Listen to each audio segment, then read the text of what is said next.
Bonjour à tous et bienvenue dans le 6e épisode de mon podcast consacré au tricot. Je m'appelle Émilie et vous pouvez me retrouver sur Instagram et sur Ravelry sous le pseudo Emily Never Pearls. J'espère que vous allez bien, ça fait longtemps qu'on ne s'est pas vu puisque mon dernier épisode remonte au mois de février. J'ai déménagé à Lyon entre temps, donc je suis arrivée moi en mars et puis ensuite on a eu un appartement pour de vrai au mois d'avril quand mon copain m'a rejoint. Voilà, puis ça nous a pris beaucoup de temps en fait l'emménagement puisque déjà nouveau boulot, nouvelle ville, nouvel appartement, il y a eu pas mal de choses à faire donc ça m'a empêché de pouvoir tourner un épisode de podcast. Et puis après, il a fait très très moche, donc en fait on voyait absolument rien dans l'appart. Et puis ensuite, il a fait très très chaud et là j'étais incapable. À la base, je voulais tourner cet épisode la semaine dernière et il a fait vraiment hyper chaud à Lyon. Enfin, il a fait partout. Il a fait chaud partout en France, mais c'est vrai que ici c'était particulièrement violent. Mais voilà, là aujourd'hui. Il fait moins chaud, il y a une alternance de nuages et de soleil, donc j'espère que ça fera pas n'importe quoi au niveau des couleurs et puis que vous verrez ce que je vous montre, parce que j'ai pas mal de choses à vous montrer du coup, puisque donc c'est tout ce que j'ai tricoté depuis le mois de février. J'ai 6 projets terminés actuellement, donc il y en a 2 que je vous avais déjà montré dans la vidéo précédente qui étaient en cours, et puis j'en ai monté 4, j'en ai monté et fini 4 autres entre temps. Et puis j'en ai 2 en ce moment sur les aiguilles. Donc voilà, ça va être un petit peu dense comme épisode. Je vais essayer de pas trop m'étaler puisque le dernier épisode a duré vraiment longtemps. Donc voilà, je voudrais pas me retrouver avec un épisode de 4 heures. On verra ce qu'on peut faire. Je vous promets rien. Bon, alors voilà, je vous propose qu'on commence tout de suite par les projets terminés.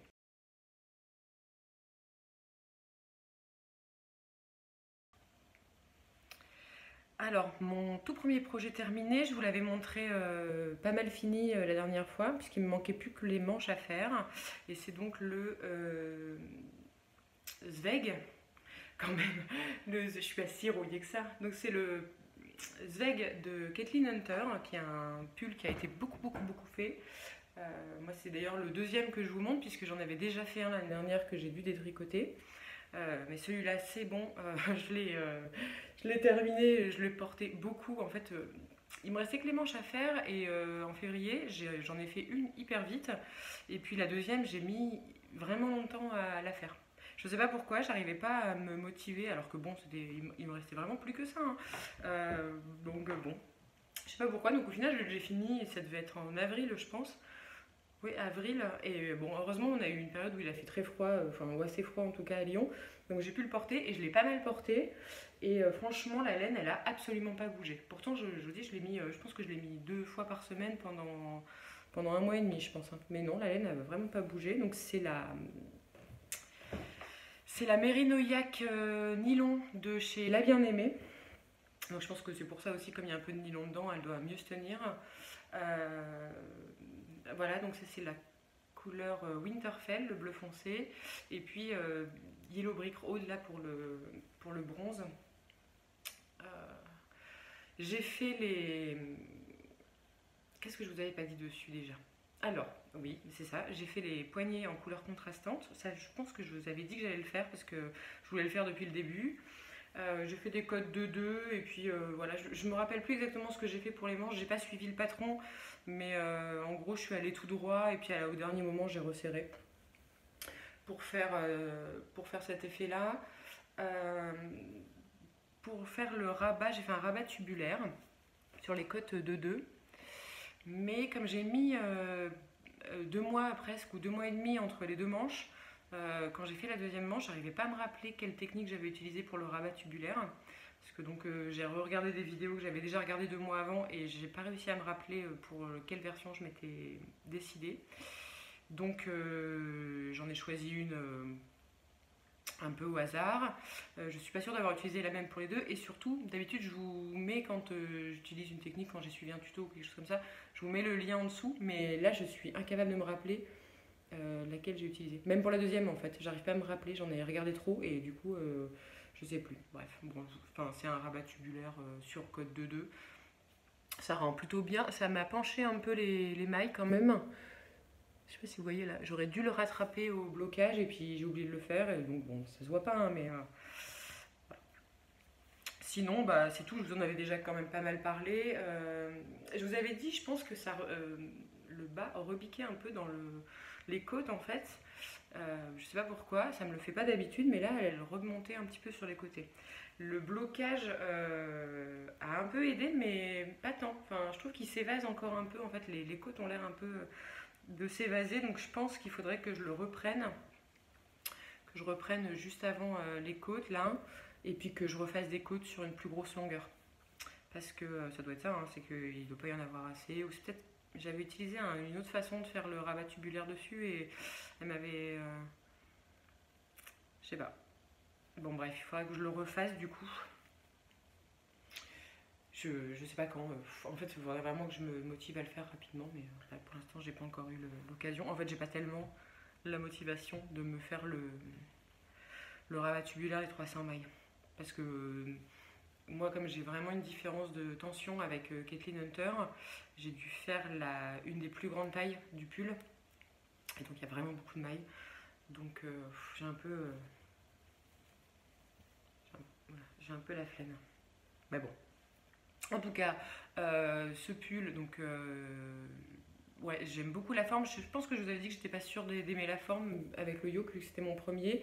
En fait, j'aime vraiment beaucoup. C'est agréable à porter. En plus, moi, je l'ai fait un peu large, donc il tombe vraiment bien, etc.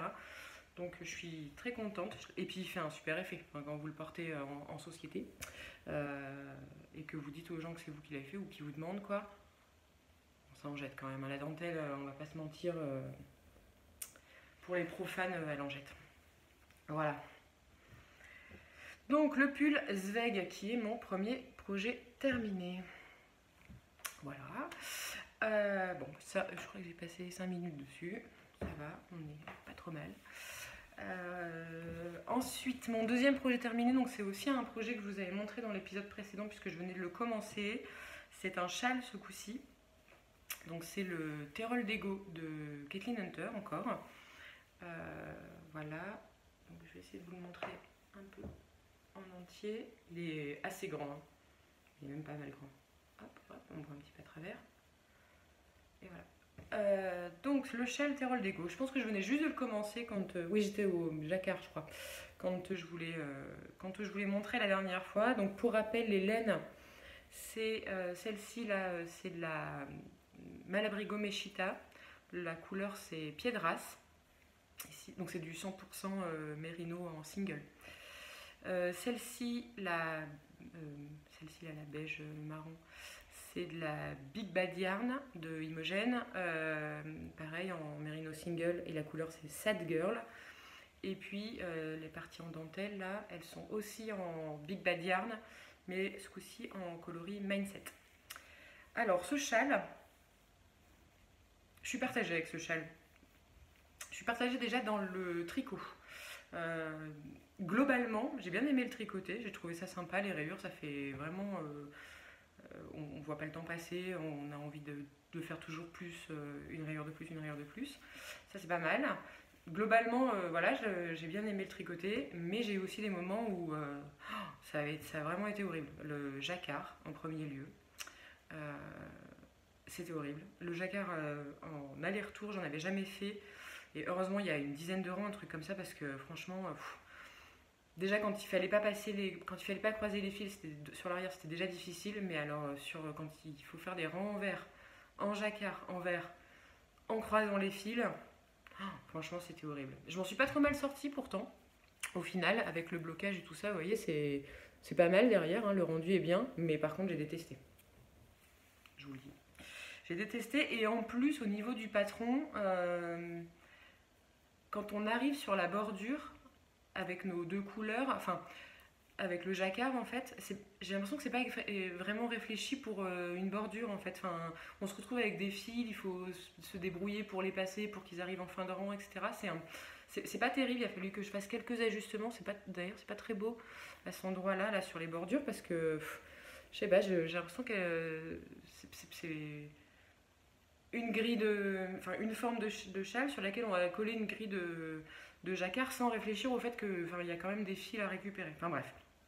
Donc voilà, j'ai pas trop aimé la partie jacquard, j'ai même plutôt détesté. Et heureusement c'était au début, hein. Il n'y avait pas trop de mailles et c'était la seule. Je pense qu'il y en aurait eu une autre plus loin dans le châle, je l'aurais pas faite. Vraiment tellement ça m'a vraiment compliqué la vie. Et ensuite, la dentelle aussi, sur la fin, elle est jolie, hein. Franchement elle est super jolie la dentelle, mais sur la fin, je sais pas, elle m'a pas trop... J'en avais un peu marre, je vous le dis. Pourtant, les grands rangs, vous verrez tout à l'heure avec les autres projets, c'est pas quelque chose qui m'effraie, mais je sais pas, j'ai pas super aimé. Il y a un moment, je me suis même dit que j'allais l'arrêter avant. Et puis bon, une fois que j'étais lancée et que j'avais fait les 3/4, j'allais pas tout changer au dernier moment, mais bon, voilà. Mais globalement, je l'ai quand même bien aimé le tricoter, mais il y a eu des moments où il m'a un peu sorti par les yeux, et d'ailleurs j'ai mis un peu de temps à le tricoter, parce qu'il y a des moments où je le laissais de côté parce que je pouvais plus le voir. Bref, donc, et puis en fait, ensuite, après cette grande partie de dentelle, on a une partie en solide comme ça, et je pense que je vous avais dit que j'avais mon écheveau de pied de race était assez petit, puisque j'avais, je sais pas, 90 grammes, un peu plus de 90 grammes sur un écheveau de 100, donc j'étais pas sûre d'en avoir assez, et effectivement j'en ai pas eu assez, parce que la toute fin du châle, j'ai dû la faire avec ce que j'avais de Sad Girl, donc voilà, bon, c'est pas très grave, hein, mais ça fait même comme ça roulotte un peu, ça fait joli quand même. Mais ouais, en effet, j'ai pas eu assez de laine, il faut vraiment 100 grammes, je pense, de cette couleur-là, parce que sinon ça passe pas. Et puis dans les autres couleurs, il m'est resté, je les ai pas là, mais il m'est resté 4 ou 5 grammes de chaque couleur. Donc c'est ça, il est aussi très grand parce que il y a 3 écheveaux pleins de fingering dedans, quoi. Voilà.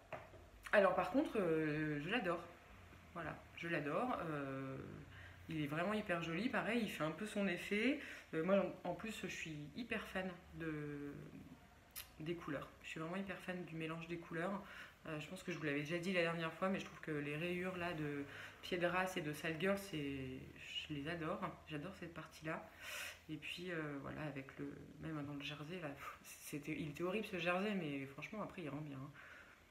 Mais je sais pas si j'aurais le courage un jour de refaire un truc pareil. Pourtant c'est pas grand chose, hein. Mais franchement, c'était compliqué. Bref.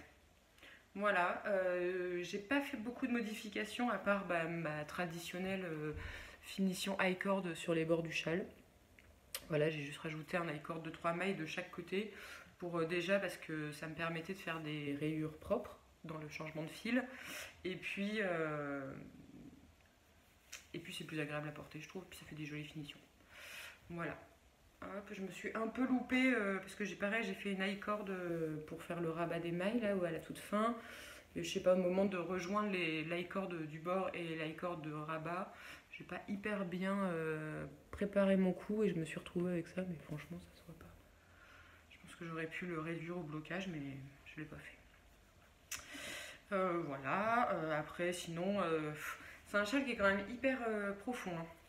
Là vous voyez, il est quand même assez long, donc bon, je vais pas le porter devant comme ça là, c'est un peu trop grand, donc je crois qu'en général je le mets comme ça, quoi. Hop. Voilà. Après le mélange des couleurs il est vraiment joli, hein. Moi je suis hyper fan de ce mélange un peu automnal, c'est très chouette. Je le porte avec mon Alocasia qui est vert sapin, enfin vert sapin, et ils vont hyper bien ensemble. Voilà. Le Terol d'Ego de Kathleen Hunter. Il faut aimer les rangs verts, hein, puisque c'est donc un châle en jersey, pas en point mousse. Et puis voilà, il faut aimer se faire, je sais pas combien il y a de rangs, mais il y en a vraiment beaucoup, hein. Il y a tout ça de rangs de... Mais c'est pas une dentelle compliquée, hein, vous voyez, c'est pas, il y a pas de grosses difficultés, c'est juste que, je sais pas, ça m'a un peu gonflé. Mais ça vaut le coup au final. Voilà, donc ça c'est les 2 projets que j'avais débuté en février dans mon dernier podcast.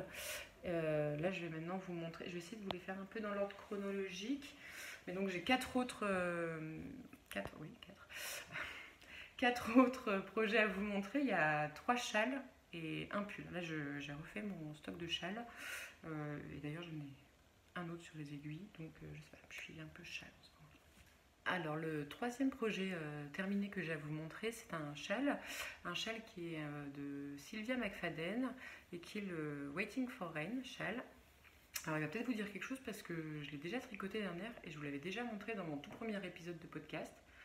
Hop. Donc ça c'est une nouvelle version de ce châle que j'ai faite parce qu'en fait Sylvia McFadden elle a sorti un patron assez récemment, peut-être au mois de février ou mars, et c'était un patron de châle de la même forme. Pareil avec une alternance de points mousse et de rayures, de points mousse et de rayures, de points mousse et de dentelle. Et en fait, par contre, il était tricoté avec un fil de fingering et un fil de mohair. Et en fait, moi, j'ai combiné les deux idées. J'ai gardé l'idée fingering mohair, mais par contre, j'ai fait le patron du Waiting for Rain parce que j'adore ce patron. Vraiment, je l'adore. Donc, je l'avais déjà fait une fois, j'avais adoré le tricoter. Là, je l'ai fait une deuxième fois, j'ai encore adoré le tricoter. Et je pense que si je devais le refaire, je l'aimerais toujours autant parce que c'est vraiment agréable. C'est un châle qu'on commence donc ici par quelques mailles, et puis ensuite il y a plein d'augmentations tous les rangs, des augmentations assez importantes, et puis de temps en temps on a une incursion en rang raccourci d'une grille de dentelle. Hop, ouais, ça fait des petits sourires dans le châle qui sont de plus en plus grandes en fait, pour finir par cette grande bande de dentelle. Je me cache derrière, j'espère que vous voyez. Voilà, donc c'est un châle qui est plutôt grand. Moi, pour le tricoter, donc à la base, quand même, il se tricote, donc, comme je vous disais, avec un seul fil de fingering, mais en aiguille 4. Donc, quand même un peu déjaugé. Et donc, quand j'ai choisi de le faire avec ces deux fils, je me suis dit, bon, 4, ça sera peut-être un peu serré, je vais prendre 4,5. Et puis, comme c'est, de toute façon, c'est un début de châle, si jamais ça va pas, je recommencerai. Et en fait, j'ai pas eu besoin, puisque 4,5, c'était le rendu qui m'allait bien. C'est pas trop dense, mais quand même un peu. Et puis, c'est quand même assez souple pour draper joliment. Hop. Voilà, donc en fait, je l'ai fait en aiguille 4,5 avec des laines, donc avec un mélange de laine que j'ai acheté donc au Knit It. Le fingering, c'est de la laine de chez Le Chat qui tricote, dans leur qualité duchesse. Donc c'est un mélange mérino-soie, je pense que ça doit être 50-50. Je peux pas vous montrer la laine en elle-même parce qu'elle est intégralement, j'ai acheté 2 écheveaux et les 2 écheveaux sont intégralement dans le châle. C'est-à-dire qu'elle a toute fin. J'avais même pas assez de fingering pour rabattre. J'ai rabattu juste avec du mohair à la toute fin, il m'a manqué le fingering ici. Voilà, donc il me restait ça à faire. Donc j'ai fini en mohair, mais vraiment j'ai tout mis dedans. Hein. Il y avait mes 2 écheveaux et en plus ils étaient un tout petit peu plus que 100 grammes. Et je dois avoir 100-203 grammes à chaque fois. Donc ils mangent un peu plus de 800 mètres de fil quand même. Et puis en mohair, j'ai pris le mohair de... Je pense que ça se prononce Isager. Je l'ai acheté chez Biche et Bûche. Et donc c'est leur mohair. Mohair et soie, je sais plus, la 70-30, je pense, quelque chose comme ça, en termes de répartition. Et là, par contre, il m'en reste un tout petit peu. C'était donc cette couleur vieux rose. Je sais plus, sur leur site, il me semble l'avoir vu en rose pêche ou un truc comme ça, mais c'est vieux rose. Donc il m'en reste un tout petit peu des 800 mètres que j'avais aussi. Je sais pas pourquoi ça a mangé moins de mohair que de fingering, parce que je les ai tricotés ensemble, mais peut-être comme c'est moins élastique, c'est plus tendu, je sais pas. Mais bref, donc j'en ai eu assez quand même avec, je pense, 4 pelotes de mohair et puis 2 écheveaux de fingering. J'ai pas fait de modification sur le châle à part l'icord, pour que ce soit agréable à porter en début de chaque rang. Et puis sinon, j'ai pas fait d'autres modifications sur le châle, j'ai même utilisé le rabat qu'elle donne. J'ai fait la bonne élève. J'avais un peu peur au début que le mélange mohair et fingering, ça gâche un peu la lisibilité de la dentelle. Autant dans le point mousse, j'avais pas peur. Autant dans la dentelle, je me suis dit peut-être que ça va gâcher un petit peu. Et en fait, pas du tout. Alors après, il faudrait sûrement que je le porte un peu pour voir comment il vieillit. Parce que là, pour l'instant, depuis que je l'ai fait, j'ai pas pu le porter parce qu'il fait beaucoup trop chaud. Mais je sais pas comment il va vivre. Mais en tout cas, à chaud comme ça, la dentelle, elle rend bien... même avec le mélange, ça reste lisible. Il est vraiment hyper classe hein, ce châle. Je trouve vraiment... il y a un côté un peu classe. Je J'aime bien. Puis là, avec ces couleurs un peu douces et tout ça, il rend chouette. Parce que donc, le mohair, c'est ce vieux rose. Et puis, le fingering que j'ai utilisé, j'ai du mal, c'est donc la base duchesse et la couleur c'est café crème qui est un beige rosé un peu je dirais. Mais comme le mohair est uni, on voit quand même les nuances de la laine en dessous. Vous voyez, ça fait des nuances hyper diffuses parce qu'à la base les nuances elles sont vraiment douces dans la laine déjà. Et puis là comme c'est encore un peu plus fondu par le mohair autour, qui lui est uni, ça fait vraiment des toutes petites nuances hyper jolies. Hop, je vais pas alterner les échos là pour le coup. D'ailleurs, je peux même pas vous dire où a été fait le changement. Voilà, que dire sur ce châle? J'en avais déjà parlé donc, dans mon premier épisode. C'est vraiment. Je sais pas comment dire. Je sais pas pourquoi j'ai autant tricoté ce châle. Je l'ai tricoté assez vite en plus. Je pense qu'en 2 semaines c'était plié. Mais je sais pas, il y a que 2 écheveaux au final, mais il est quand même immense. Il est pas difficile à faire, mais par contre il rend bien. Voilà. Et puis là, avec le mélange mérino et puis mérino soie même, et puis mohair et soie, c'est hyper doux, hyper chaud. Ça, on a envie de rester dedans. Alors là, ça jure un peu la couleur avec mon t-shirt moutarde. Je sais pas si vous le voyez jaune ou moutarde, mais ça jure un peu la couleur. Bref, on va faire comme si. Franchement, j'ai hâte. Enfin, j'ai hâte qu'il fasse froid, mais j'ai hâte quand même de pouvoir le porter. Qu'est-ce que c'est beau. Oh là là. Puis c'est agréable, la douceur de ce mohair et de ce fingering ensemble, là, c'est un vrai plaisir. Voilà.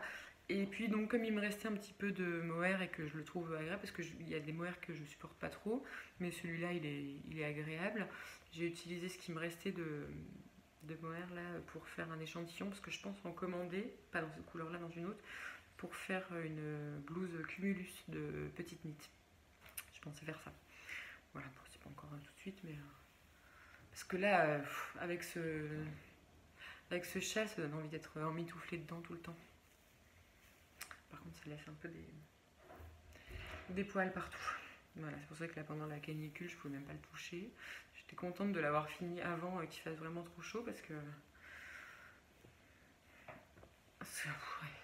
c'est chouette d'avoir déménagé à Lyon hein, pour plein de raisons. En plus, là, on est en plein centre, donc on est tout le temps à pied, on n'a plus besoin de prendre les transports pour le week-end, etc. Donc c'est vraiment différent de la vie à Paris. Mais alors, qu'est-ce qui fait chaud dans cette ville?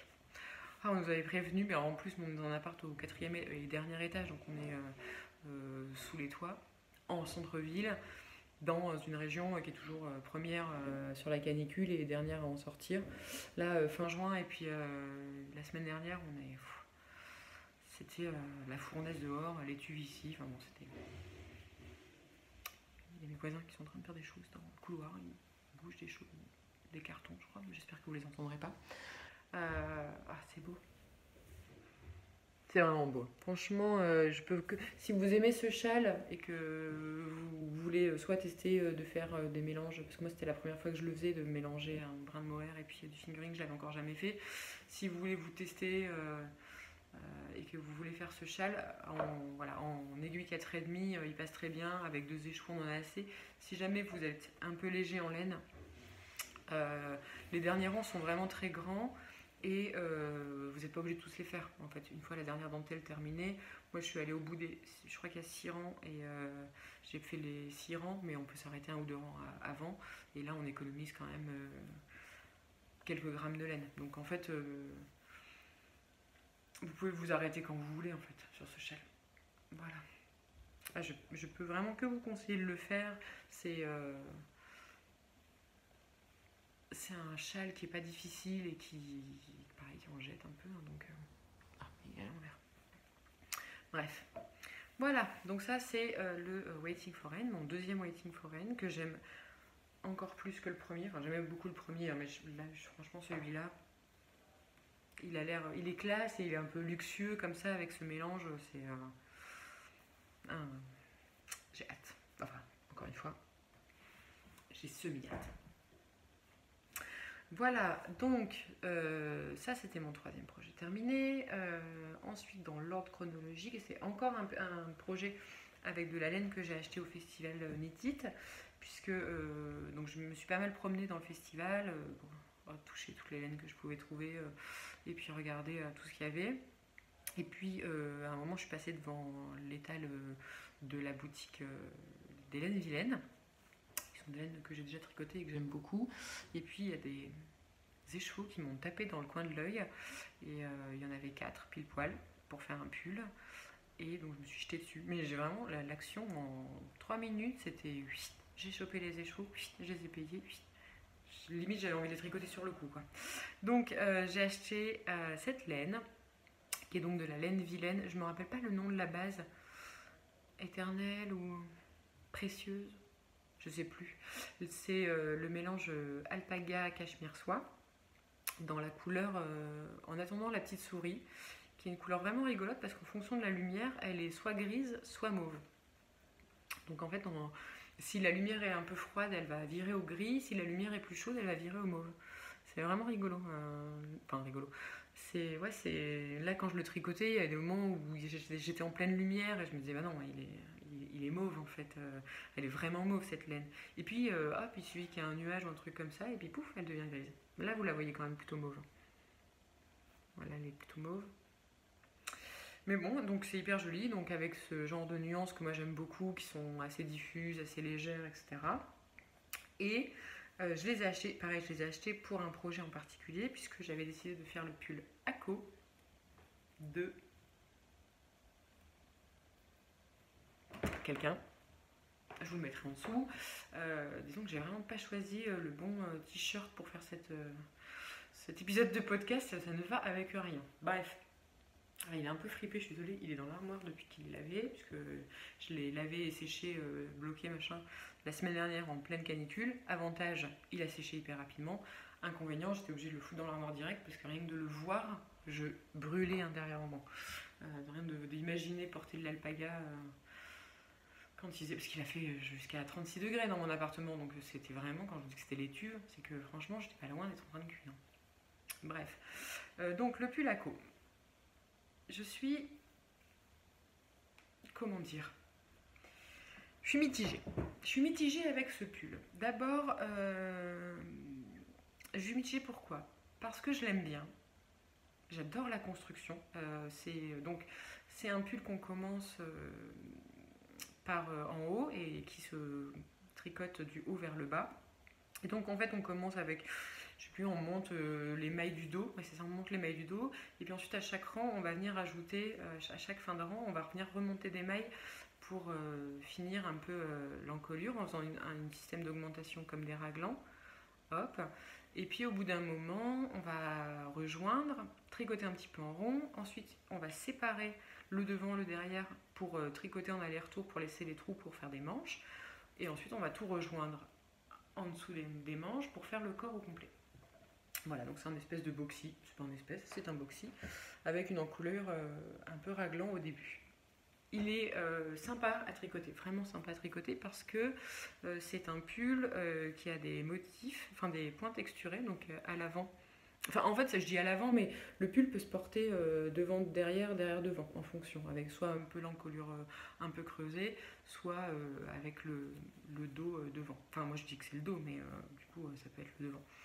Bref, donc vous avez 2 points texturés différents en fonction de la face. Donc sur une des faces, vous avez un système de maille en verre de temps en temps, voilà, pour donner ce petit point texturé. Et vous avez aussi une ligne de maille glissée. Et puis de l'autre côté, c'est un système de maille, pareil, de maille glissée avec le fil de vent, je crois, quelque chose comme ça, ouais. Un peu plus sur tous les rangs par contre. Donc, voilà, et puis une fois qu'on a fini de faire tout ce corps, quelques côtes, torse, et puis ensuite on vient récupérer les mailles pour faire des manches, et les manches, elles ont ce petit détail sur le bord, sur le dessus de la manche. Vous avez une système de mini, pareil, des genres de mailles glissées, ça fait comme une petite tresse.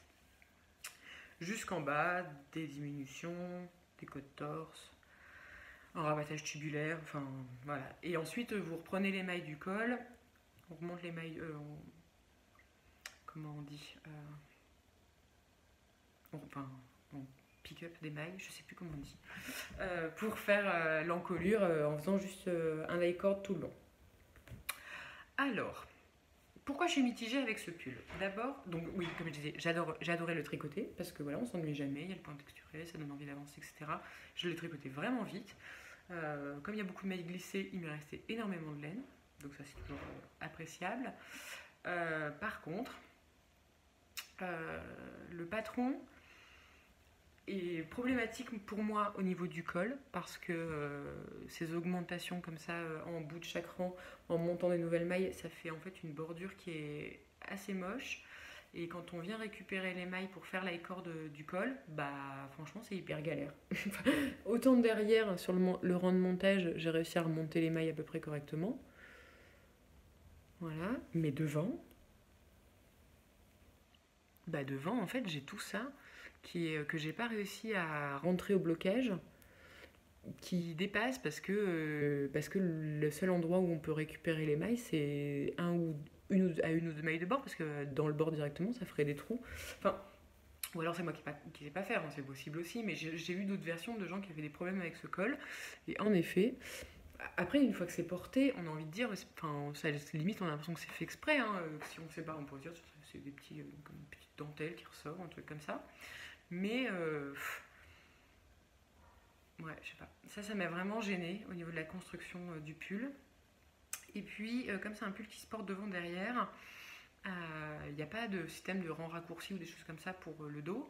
Donc en fait, moi je trouve qu'il remonte un peu dans le dos, d'autant plus que moi je le mets avec ce motif là derrière, et comme c'est un système de mailles glissées, il a fallu pas mal tirer dessus en fait, parce que du coup les mailles glissées, ça veut dire que d'un rang sur l'autre il n'y a qu'une seule maille, donc ça c'est un peu resserré, et donc le dos a tendance, mais d'ailleurs ça se voit, vous voyez, le dos a tendance à être à remonter, tout simplement parce que la laine est moins élastique que devant, et comme il n'y a pas de système de rang raccourci, et ben la partie dos elle remonte un peu. Je trouve que à porter c'est pas joli, il faudrait que je le porte dans l'autre sens, sauf que déjà là avec la mini encolure, il m'arrive là en fait, moi, parce que en fait je suis obligée de le porter un peu sur l'arrière parce que le dos est trop haut, même comme ça le dos reste trop haut, et puis si je le porte dans l'autre sens, bah il m'étranglera encore plus quoi, donc ouais, je suis vraiment partagée sur ce pull parce qu'au final, je l'aime beaucoup la construction, j'aime beaucoup comment il est fait, j'aime bien les points texturés, je trouve que c'est beau et tout ça.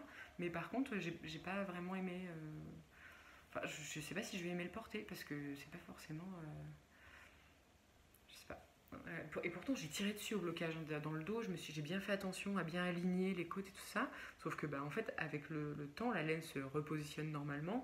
Et ici, elle remonte beaucoup plus dans le dos que devant. Donc, en fait, je sais pas exactement comment je pourrais régler ce problème, en fait. Faudrait peut-être que je refasse les côtes et que j'en fasse des plus longues derrière, sûrement, mais est-ce que j'ai envie? Est-ce que j'aurai le courage, quoi? Parce qu'il y en avait quand même déjà pas mal de centimètres, c'est des côtes tors, donc c'est pas ce qu'il y a de plus. Enfin, pour moi en tout cas, c'est plus difficile que des côtes normales. Donc je sais pas. Mais par contre, la construction est super, le tricot quand on le tricote, c'est hyper chouette. Je sais pas.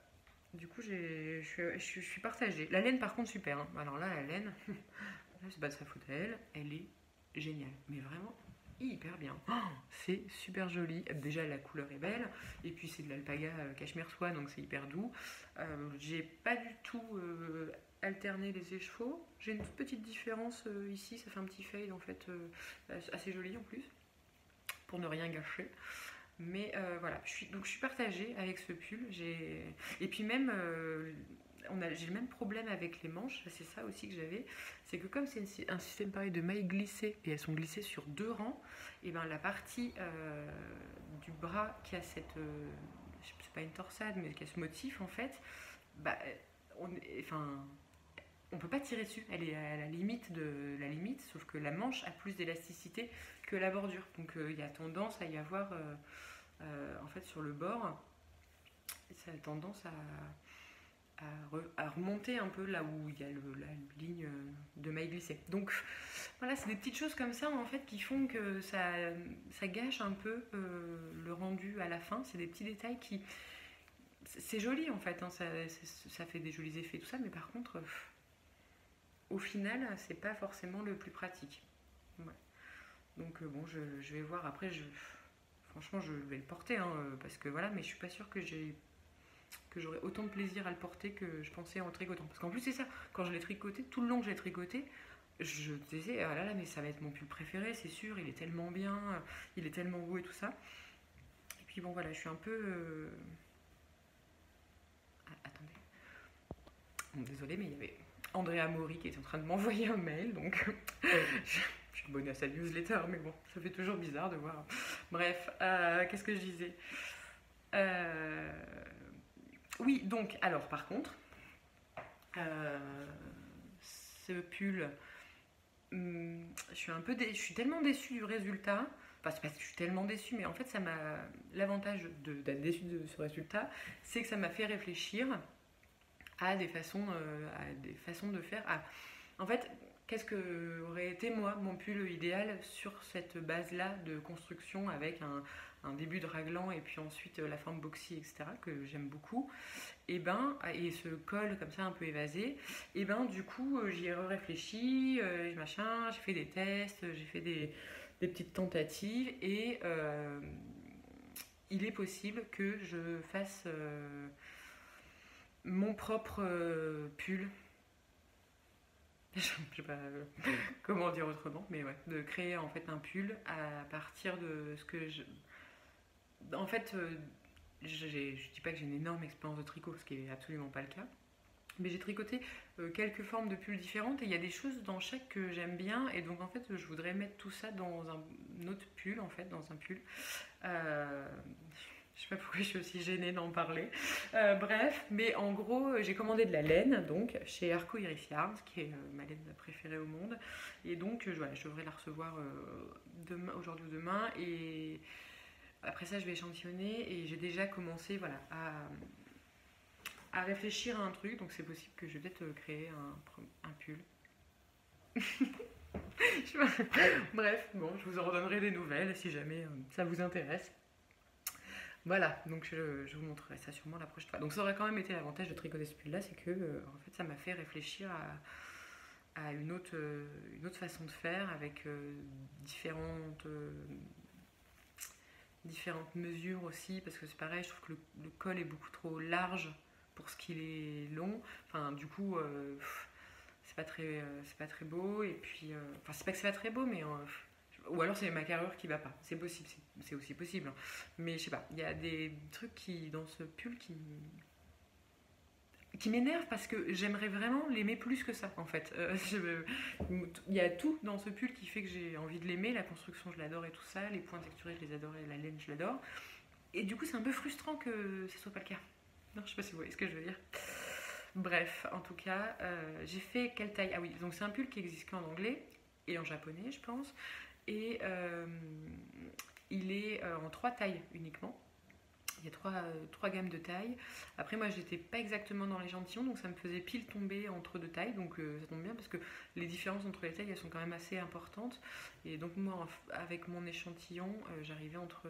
Donc j'ai fait la plus petite taille pour avoir une taille qui est entre la plus petite et la moyenne. En gros. Voilà. Après, c'est un boxy, hein, donc... c'est pour ça qu'il n'y a que 3 tailles, je pense. Mais c'est un peu dommage aussi quand même qu'il n'y ait que 3 tailles parce que je trouve que les marches sont un peu hautes.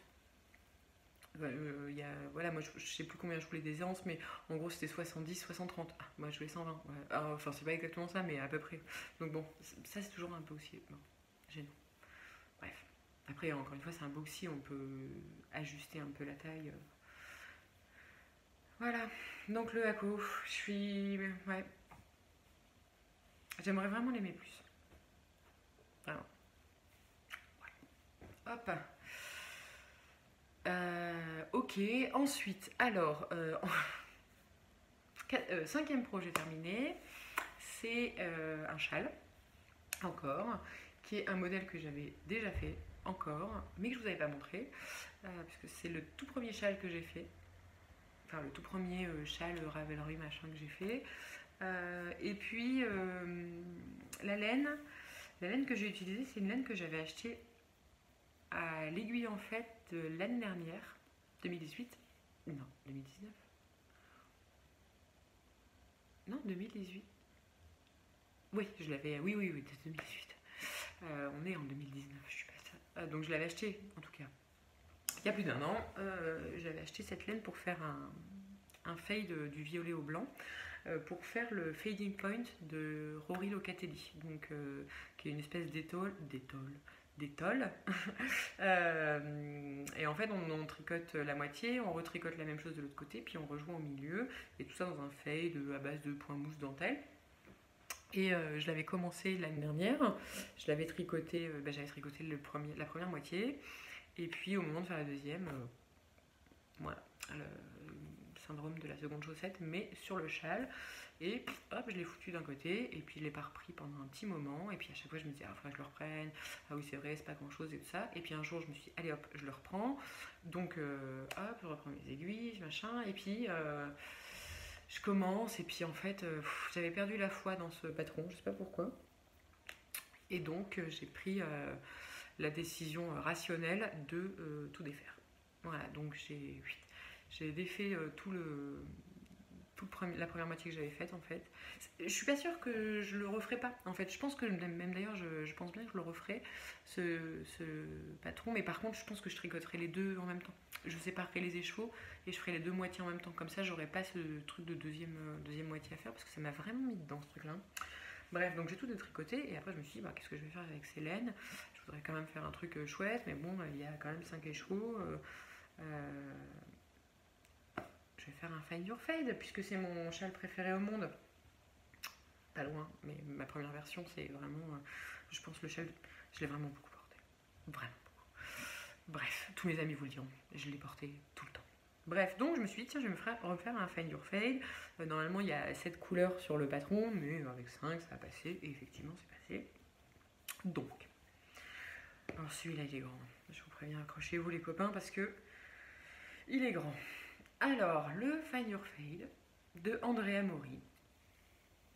Dans un fade.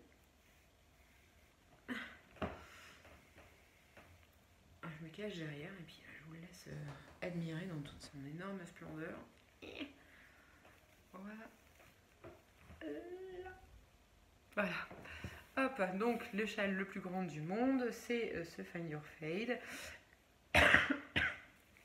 que j'ai fait. Alors il est pareil, hein. Celui-là c'est un patron ultra connu. Je pense que quand j'ai fait mon projet sur Ravelry, il y avait genre presque 10 000 projets déjà.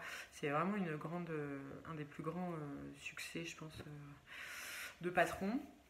Et donc c'est un châle qu'on commence par une pointe. C'est la même construction que le terol d'Ego en fait, hein. Donc on augmente, on augmente, on augmente, on augmente. Et quand on arrive au point culminant du châle, qui est là, mon Dieu, mais il est vraiment immense. Hop, ensuite,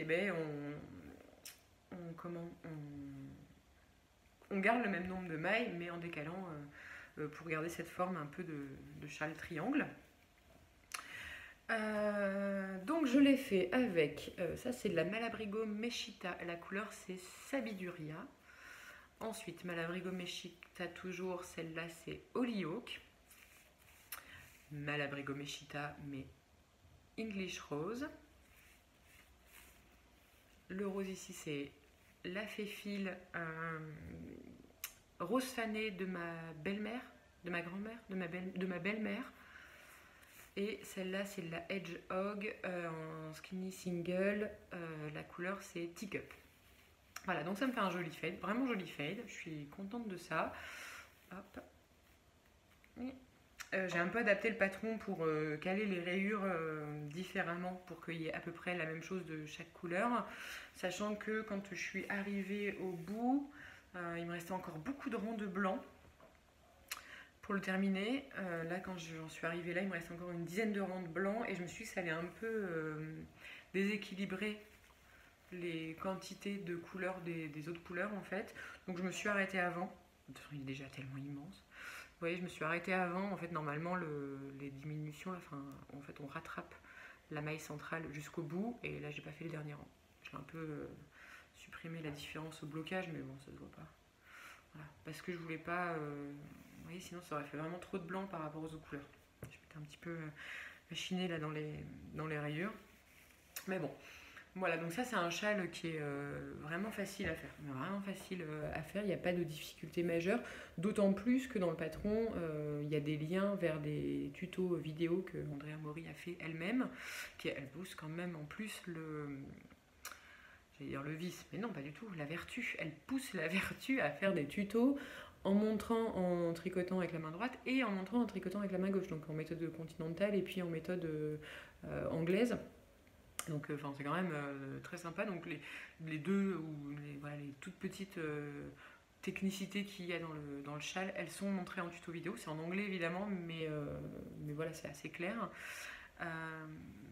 Et donc c'est une alternance, une fois qu'on a commencé avec notre tout petit nombre de mailles, c'est une alternance de points de mousse et de cette dentelle qui, en plus d'être très très facile à retenir, se travaille pas sur l'envers, et en l'envers sont des rangs endroits. C'est-à-dire qu'on ne fait pas de maille envers en fait, c'est que de la maille endroit tout le temps. Et puis des jetés quoi, en haut. Voilà, donc c'est vraiment pas difficile à faire. Et puis ensuite, il y a un système de rayures pour passer d'une couleur à l'autre. Puis voilà, on fade, chacun fait comme il veut. Moi je trouve qu'en fait c'est plus joli de l'autre côté. Hop, je trouve que le fade se voit, mais encore une fois c'est un châle, donc il n'y a pas vraiment de côté, hein, une fois que c'est autour du cou. Mais voilà, en fait, vous voyez, je trouve que le fade est plus joli dans ce sens-là. Il est un peu moins abrupt, on va dire. Voilà, donc pareil, ça je n'ai pas encore pu le porter parce que je l'ai séché et bloqué la semaine dernière, là. J'étais contente d'avoir acheté des tapis de yoga parce que pour bloquer la bête, il m'a bien fallu mes 2 tapis de yoga plus un peu de mes dalles que j'utilise pour les pulls d'habitude. Bref, je voulais vous montrer un peu ce qu'il donne. Porté. Il est grand. Je vais faire 2 tours. Bah après, il n'est pas lourd, hein, parce qu'il doit faire 400 grammes de laine. Même pas. Ah si, peut-être 400 grammes de laine. Donc c'est pas lourd à porter. Par contre, c'est quand même obèse. Hop. Qu'est-ce que ça donne? C'est toujours aussi joli avec mon jaune moutarde. Hop. En fait, c'est vraiment... de toute façon, je pense qu'il y a beaucoup de gens, c'est comme ça. Hein. Ce que j'adore dans ce châle, c'est comme on fait plusieurs tours, il y a quand même un gros mélange de couleurs en plein milieu. Et puis, vous avez un pan de la couleur la plus claire, un pan de la couleur la plus foncée qui viennent se rejoindre là au milieu. C'est un super châle. C'est pour ça qu'il a autant de projets. Hein. De toute façon, c'est pas moi qui me suis rendu compte. Ah oui, on est bien dans un fade your fade. Pas avec cette t-shirt, évidemment. Mais voilà, oui, c'est pas moi qui me suis rendu compte que ce châle était super. Il a énormément de projets parce que effectivement, il est super. Voilà. Après, j'ai pas grand chose à dire dessus. Devinez ce que j'ai fait sur les côtés. Les cordes, évidemment. Hop. Encore une fois, comme ça m'a aidé pour les rayures aussi. Alors, il faut savoir que quand on fait une high cord avec des rayures sur les trucs penchés comme ça, on est quand même en décalage. Vous voyez, les rayures. Attendez, je vais vous montrer. Hop.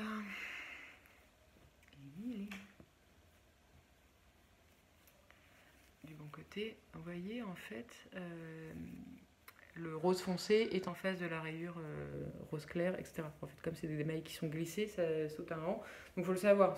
Moi, je sais que ça ne me dérange pas. Je trouve ça rigolo même. Mais si jamais vous aimez des finitions où les rayures se suivent jusqu'à la bordure, la high-cord, ça va peut-être pas vous enchanter pour le coup. Mais par contre, ça ne le fait pas sur du droit. Par exemple, là, à la fin du châle, on est sur du droit. Sur le droit, ça se voit pas. Voilà. Find your fade. Majestueux Find your fade.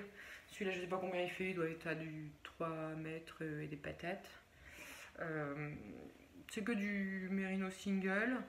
Je l'ai tricoté en 3,75 comme je tricote mes châles d'habitude. Et puis, parce que mes 3,5 en général, elles sont utilisées sur des pulls. Ça m'évite d'avoir à switcher. Et puis voilà. Bon, là, c'est vrai que du coup, il est quand même grand. Peut-être qu'en 3,5, ça aurait suffi. Après, je vous dis, encore une fois, il est léger. Hein, donc, c'est pas très grave qu'il fasse 3,10 m ou 3,40 m. On n'est plus là. On n'est plus à ça près. Voilà. Ils sont bons. N'importe quoi. Voilà, donc je sais pas quoi vous dire d'autre sur ce châle de plus. Il est. Enfin, en fait, il est pas la difficulté qu'il y a dans ce châle, c'est sa taille et le fait que du coup, bah, ça peut être. C'est beaucoup de tricot en fait. Hein, ça se fait pas comme ça du jour au lendemain. C'est quand même beaucoup de tricot. Après, j'imagine que, vous savez, on grandit, on grandit, on grandit, et ensuite on arrête de changer le nombre de mailles. J'imagine que vous pouvez l'adapter pour le faire plus petit, en arrêtant d'augmenter à un certain moment, puis en partant. Après, c'est la vraie difficulté de ce châle, c'est que c'est quand même long quoi, à faire, hein. Puis il faut avoir... Là, j'ai utilisé, sur mes 5 chevaux, il m'en reste un petit peu de la laine à chaque fois, mais pas non plus tant que ça, hein. J'ai dû utiliser 70-75 grammes de chaque écheveau, donc c'est quand même beaucoup de laine. Donc c'est pareil, il faut avoir un fade, il faut avoir beaucoup de laine. C'est pas un châle... comment dire, c'est un châle qui coûte un peu d'argent, quoi, tout simplement. Voilà. Et bien donc, ça fait beaucoup de parler de tout ça. Le dernier, mais alors en plus, le dernier quoi. Le dernier projet. Alors, le dernier projet. Je vous avais parlé la dernière fois, j'avais commencé en fait à faire un châle qui s'appelle le Midsummer Rose Châle et qui est un châle qui est sorti dans un épisode, dans un numéro du magazine Laine Magazine, qui est un châle donc intégralement en dentelle sur 1 milliard de mailles. 1 milliard de mailles. Je vais vous le montrer et après on discute. Donc le Midsummer Rose Châle, c'est pareil, c'est un châle en croissant. On commence ici et ensuite c'est l'apocalypse.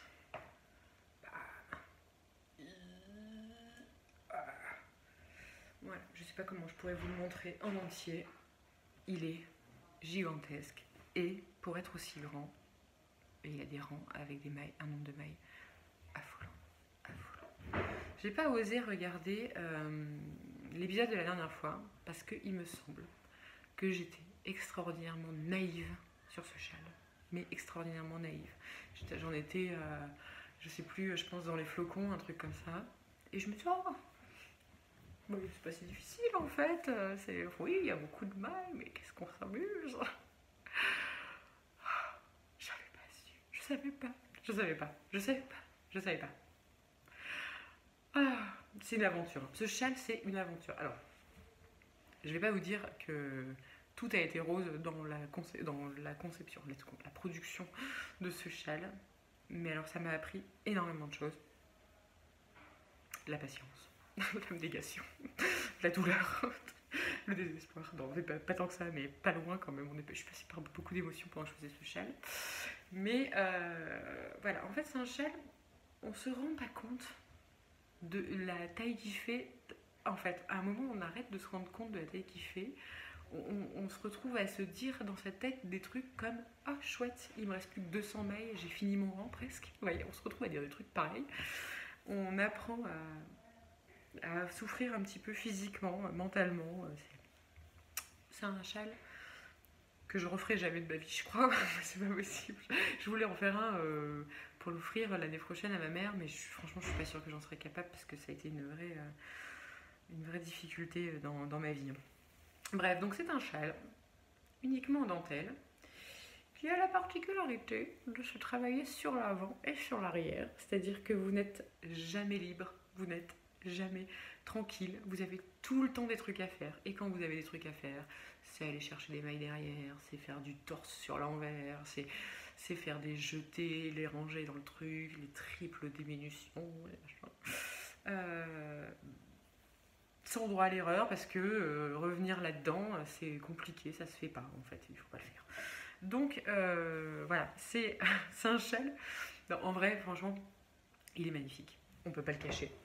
C'est un travail de longue haleine, d'extraordinairement longue haleine, mais par contre, c'est hyper beau. Mais c'est simple. Vous voyez cette bordure ? 20 mailles. 20 mailles. 20 mailles. Oui, 20 rangs. 20 rangs. Une petite petite bordure, très jolie, c'est fleuri. C'est le printemps, c'est beau. Il y a un écheveau dans cette bordure. Vous la voyez? On le voit, c'est une différence de couleur. Il y a un écheveau entier pour faire 19 francs en plus. 19 francs plus le rabattage. 19 francs. Un écheveau. Vous imaginez la taille? Vous imaginez la longueur des rangs? Assez rapidement, je m'en vais du coup, je suis émue. Assez rapidement, de toute façon, j'ai été obligée de faire un truc que je ne fais jamais quand je tricote des châles, c'est-à-dire que j'étais obligée des fois d'arrêter en plein milieu d'un rang, parce qu'en fait, sur les derniers rangs, là, sur les dernières répétitions de motifs, et puis sur la dernière grille, je mettais, je sais pas, 1h30, presque 2 heures à faire un rang, un truc comme ça, ça n'avait aucun sens. J'avais perdu la notion de la normalité en fait à ce moment-là. C'est-à-dire que je pouvais regarder, je sais pas, toute une soirée, on va regarder des épisodes de séries, etc. Et puis à la fin de la journée, vous vous dites, oh bah j'ai beaucoup tricoté, je me suis tapé une petite session là, de 4 heures de série et de tricot, et vous avez fait un rang et demi. Et vous avez fait un rang et demi. Vous n'avez même pas l'impression d'avoir avancé. Et vous regardez votre truc, et vous reste encore 3 fois la répétition de la grille. Quelle horreur! Mon Dieu. Bref. Qu'est-ce que je voulais dire d'autre sur ce châle? Alors, c'est difficile, en fait. C'est difficile, vraiment. Je sais pas pour me vanter ou quoi de l'avoir réussi. Hein. C'est pas difficile dans le sens où la dentelle est difficile, quoique. Mais en fait, jusqu'à la partie qui est dans une autre couleur, ça va. Le début, la dentelle est un peu compliquée à se rappeler, mais après, une fois qu'on est dans les motifs, elle est facile en fait. Il y a des trucs à faire tout le temps, mais c'est pas trop prise de tête. On s'y repère bien et tout ça. C'est la longueur des rangs qui est affolante. Vraiment. C'est-à-dire que à un moment, on a l'impression qu'on n'avance pas en fait dans le châle, même si on vient de tricoter. Je dis, on peut tricoter pendant tout un épisode de série qui dure 20 minutes, et puis on n'a même pas fait un quart de ce qu'on voulait faire, quoi. Enfin, ça peut être démoralisant parce qu'en fait, on le voit plus avancer à bout d'un moment. On sait qu'on tricote en permanence, mais on le voit pas bouger, donc on se demande quoi. Et ensuite, et là c'est vraiment le pire, on arrive à la bordure, donc à la toute dernière grille. Si c'est les 19 derniers rangs de ma vie, c'est formidable. Sauf que, dans son sadisme important sûrement, on augmente, mais alors drastiquement, le nombre de mailles. Mais vraiment, parce qu'à un moment, on fait des triples augmentations, enfin des doubles augmentations, c'est-à-dire d'une maille, on en fait 3, plusieurs fois par motif, sur tous les motifs. Donc on passe genre de 600 à 1000 mailles presque en 2 rangs. Et du coup, on se dit, mais non, j'en avais déjà tellement, mon câble ne tient plus, qu'est-ce qui se passe? Et en fait, non, on remonte encore. Et là, pour le coup, la dentelle n'est pas la plus facile du monde. Elle est toute nouvelle, parce que les autres, on les a vues plein de fois, etc. Mais là, elle est toute nouvelle. Il y en a dans tous les sens. Et franchement, elle est costaud. Elle est costaud et elle est sur 19 rangs, du coup. Et les rangs sont immenses. Donc franchement, ça, c'est un peu... c'est le coup de grâce, j'ai envie de dire. Et en même temps, la lumière arrive parce que dans la petite surprise, bon, si vous voulez le faire et que vous voulez garder la surprise, c'est pas une grosse surprise, mais au cas où, mettez sur pause ou baissez le son pendant un moment. Mais les tout derniers rangs sont les derniers rangs à l'envers, quoi, sont des rangs en vert. Juste des mailles en vert. Juste des mailles en vert. C'est-à-dire que c'est le dernier petit cadeau. Juste, t'es arrivé jusque-là, t'as le droit de faire que des mailles en vert sur 1000 mailles. On le prend comme un cadeau. Moi, je l'ai pris comme un don même, de la créatrice de ce châle. Petit don sur le dernier... je sais pas très bien bloquer ça. Bref. C'est une vraie aventure. Hein. Après, moi, j'étais chanceuse parce que je l'ai tricoté dans de la Arco-Iris Yarn, qualité Cusco, qui est une laine qui est vraiment très agréable à tricoter, qui est lumineuse et tout ça. Donc bon, c'est toujours chouette. Et puis donc, il me semble que j'ai dit un truc du genre, mais il ne faudra jamais 4 écheveaux quand je l'ai commencé. Il me semble que dans mon dernier épisode, j'étais là un peu genre, j'en suis déjà là. Et j'ai toujours fait qu'un seul écheveau. Et que nenni en fait, puisque à la toute fin, une seule répétition, je vous dis, c'est un écheveau, hein, donc presque. Hein. Donc en fait, on doit avoir un écheveau pour faire le châle jusqu'à là. Ensuite, on a un écheveau pour faire ça, un écheveau pour faire ça, et un écheveau pour faire ça. Plus ça va, bah, forcément, hein, mais plus ça va, plus les sections qu'on arrive à faire avec les écheveaux sont minuscules. Et franchement, il m'est resté,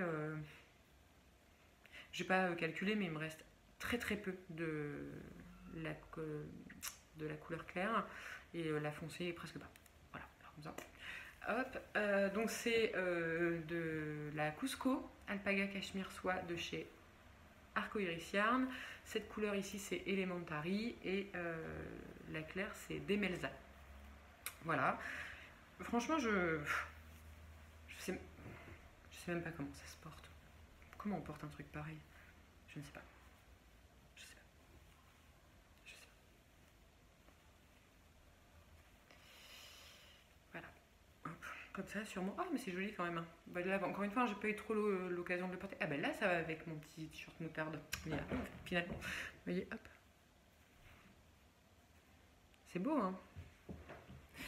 C'est beau, et puis pareil, c'est sûrement impressionnant, quoi. Enfin, ça en jette, hein. Hop, on peut porter.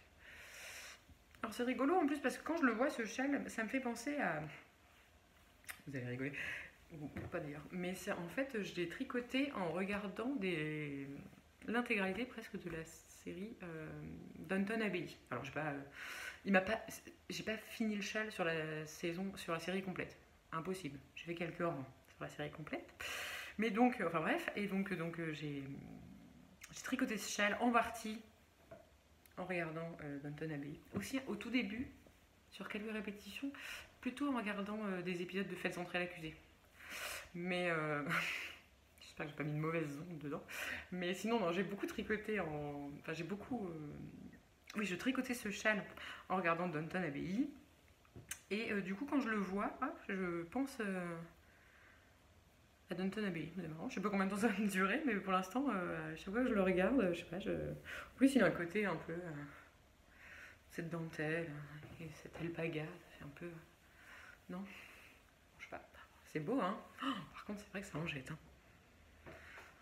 Mais quel enfer à faire. Quel enfer. Alors, non, je peux pas vous décourager non plus de vous lancer dans cette aventure parce que, encore une fois, moi, ça m'a appris vraiment beaucoup de choses et puis ça m'a permis de. C'est quand même un peu la quintessence de la slow fashion, comme on dit. Ouais, c'est-à-dire que vous tricotez chaque maille de cette dentelle un à un et vous voyez très peu les choses avancer et en même temps il y a quand même cette satisfaction. Alors par contre, cette satisfaction au blocage. Déjà quand j'ai fini de faire mon rabat, la dernière maille là, de mon rabat, déjà, à un moment je me suis même demandé si j'allais pas pleurer. Mais j'ai pas pleuré, mais franchement ça aurait pu parce que quand je l'ai terminé j'étais vraiment dans l'émotion. Et puis bon, en plus, ça fait quand même, je sais pas, ça faisait 6 mois que je l'avais pas vu déplier, puisqu'il était sur un câble, et même si c'était un câble de 1 mètre, c'était beaucoup, beaucoup trop petit. Donc je l'avais pas vu déplier, au final, je savais toujours pas ce qu'il allait donner. Et puis bon, donc comme c'est de la dentelle, on le finit, et puis il est tout rabougri comme ça. Et la satisfaction aussi vraiment intense de le plonger dans l'eau, et de voir la dentelle s'ouvrir comme ça. Pareil, hein, j'aurais pu pleurer. Bref. C'était beau comme la naissance d'un enfant presque. Voilà. En plus, donc, comme j'avais pas mal de trucs à terminer et à bloquer la semaine dernière, je me suis gardé celui-là pour la toute fin, voilà, comme cadeau de vacances un peu. Et c'est vrai que là, pareil, hein, le blocage, les 2 tapis de yoga, les machins dans tous les sens. J'ai utilisé tout mon stock d'aiguilles, tout mon stock de peignes et tout ça pour pouvoir le bloquer comme il faut. Parce qu'en plus, il faut le bloquer, comme il y a un petit motif à la fin, il faut bloquer chaque répétition toute seule, quoi, pour que ça fasse bien les pointes. Mais voilà, la satisfaction. Quand j'ai enlevé toutes les épingles, je l'ai pris la première fois. Magnifique. Downton Abbey. Vraiment. Formidable. Bref. Je vais pas vous montrer son envers, tant qu'à faire, je vais vous montrer son endroit. Donc non, je veux pas vous décourager. Je veux pas vous décourager parce que c'est... Au final, on tricote tout le temps. Enfin, je sais pas pour vous, mais sûrement qui est en train de regarder un podcast tricot. Le tricot, c'est une part importante de votre vie. Et en fait, moi, je tricote quasiment tout le temps. Donc, en fait, pour moi, c'est un peu comme les gens qui disent « Ah non, je peux pas lire ce livre, il est trop gros. » Mais si tu peux en lire 3 de 300 pages, tu peux en lire un de 900 pages. bon, bah, si tu peux tricoter tous les jours, tu peux aussi tricoter toujours la même chose, même si c'est plus long à avoir un rendu. Au final, enfin, ce que je veux dire, c'est que oui, c'est décourageant et un peu affolant, mais en fait, moi, ça m'a... c'est juste que j'avais toujours le même truc sur mes aiguilles. Le seul risque qu'on peut avoir, c'est de se lasser, en fait. Se lasser euh, bah, de la laine, se lasser de la couleur, se lasser du motif, se lasser de refaire toujours les mêmes choses, etc. Mais sinon, en fait, c'est pas... ouais. C'est comme lire un bouquin de 900 pages au lieu d'en lire 3 de 300 pages, au final. Sauf que ça prend plus longtemps que de lire un livre de 900 pages. Ça prend vraiment très longtemps. Après, je l'ai terminé là début juillet, mais je l'avais fait commencer donc en janvier. J'ai pas mis 6 mois à le tricoter. J'ai eu des périodes où je le tricotais intensément et des périodes où je l'avais vraiment mis de côté. Et puis après, hop, je le reprenais. Là, je retricotais intensément. Je le relaissais de côté, etc. Donc j'ai fait ça. Et puis à côté, j'avais des trucs, du jersey en rond, du point mousse, des trucs comme ça pour me vider l'esprit. Mais c'est vrai que voilà, ça m'a pris du temps, mais c'est pas infaisable en fait, parce que je sais pas, j'espère, j'ai l'impression que j'essaie de me convaincre moi. Mais non, ce que je veux dire, c'est que le résultat, il est carrément génial quoi. C'est. Moi, j'aurais jamais pu un jour penser faire un truc pareil. C'est ça, je pense que c'est ça le mieux en fait quoi.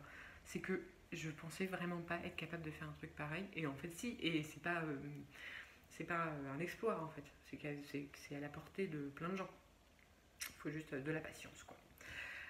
Voilà. Je sais pas quoi vous dire d'autre sur ce châle. Il a.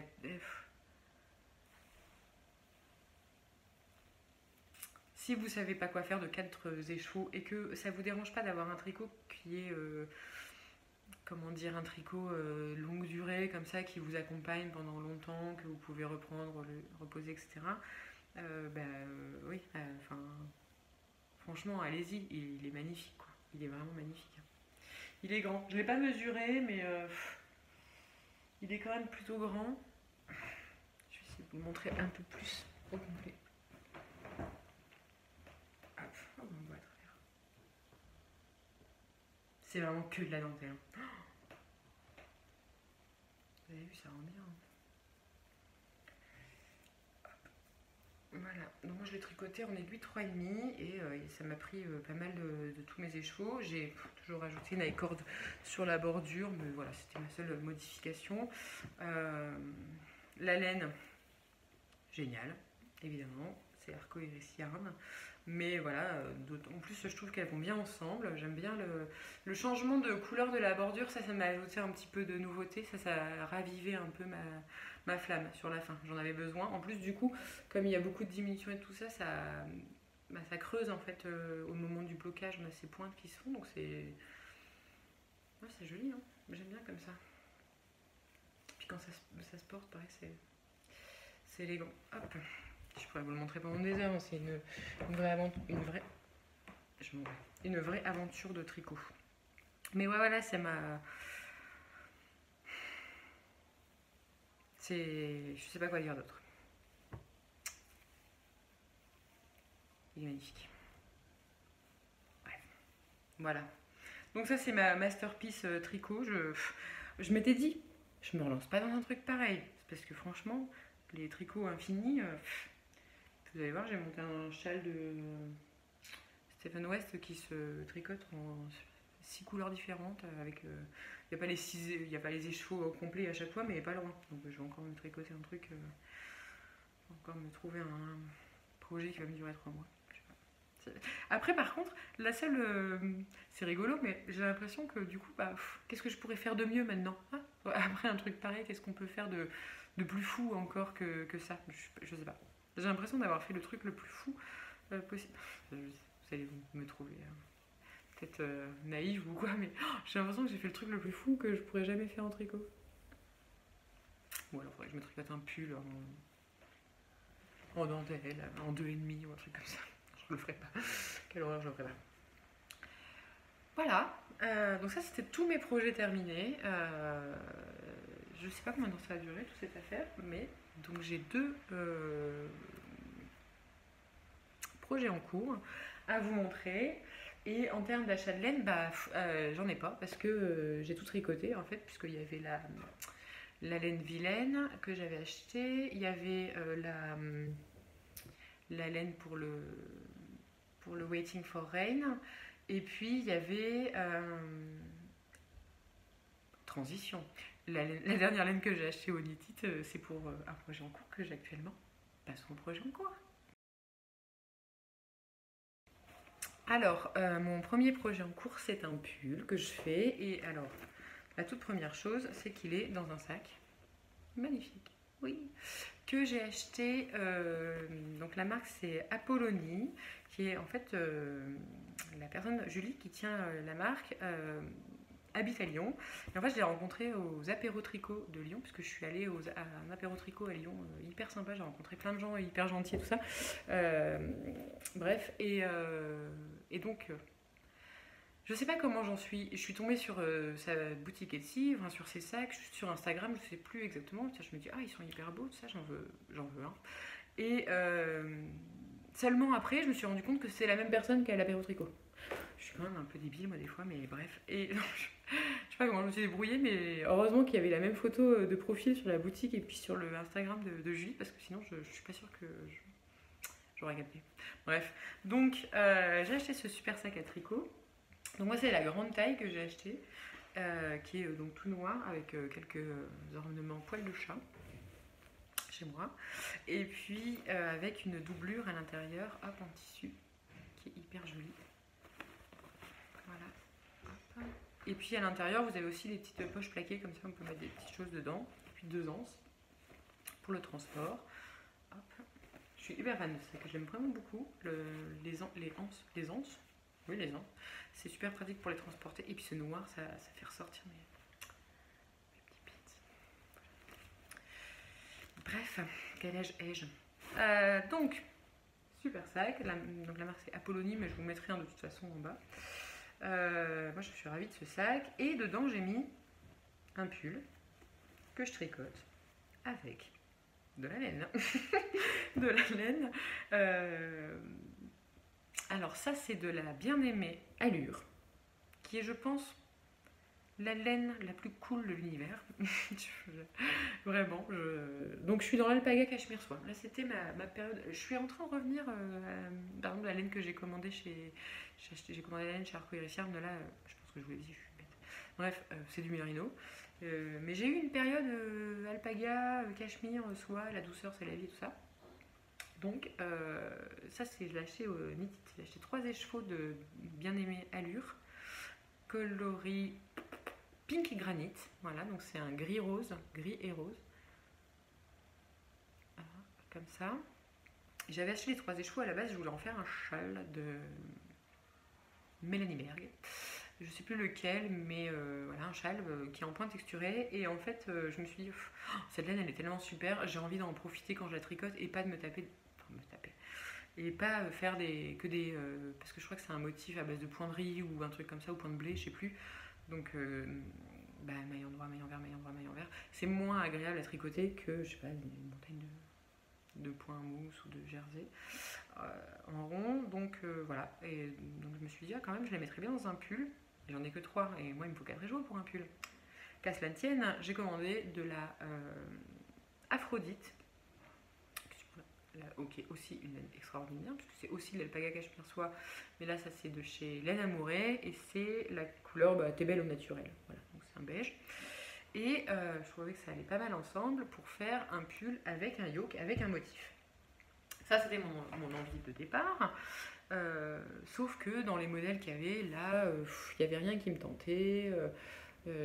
J'arrivais pas à me décider, tout ça. Et en fait, j'ai décidé de partir sur le principe du patron de Caitlin Hunter, le Sunset Highway.